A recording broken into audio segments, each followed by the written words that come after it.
Que hom digui com a refrany, això costa més d'entendre que el misteri de la Santíssima Trinitat, ens fa molt poc favor als creients, perquè aleshores misteris són endevinalla indesxifrable, a cosa obscura i inassolible. Així, la Trinitat Santa, que se'ns ha revelat perquè ens submergim vitalment en ella, queda reduïda a una curiosa peça de museu per la qual només s'interessen les persones expertes, la intel·ligència de les quals els hi permet el luxe de dialogar o discutir sobre temes tan embolicats.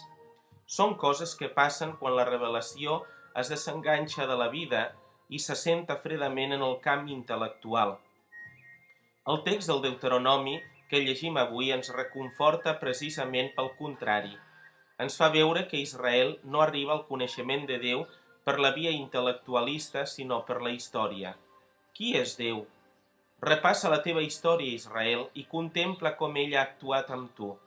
Reconeix, doncs, avui i medita en el teu cor que el Senyor és l'únic Déu i segueix els camins que ell t'indica perquè siguis feliç.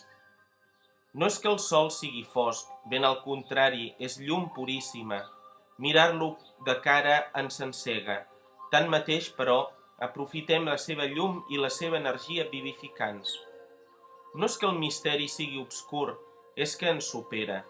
Misteri, en el seu sentit bíblic, no té res a veure amb quelcom que sigui dificilíssim o impossible d'entendre, sinó que té a veure amb cosa secreta, amb tresor amagat. Déu ens ho revela per mitjà dels seus sants apòstols i profetes, i en Jesús aquesta revelació arriba a la seva plenitud. Però la seva grandesa és tan infinita que no l'exhaurim pas. La idea dels secrets divins és molt estimada per a Israel. Aquests secrets fan referència de manera particular al designi salvífic que Déu realitza en la història.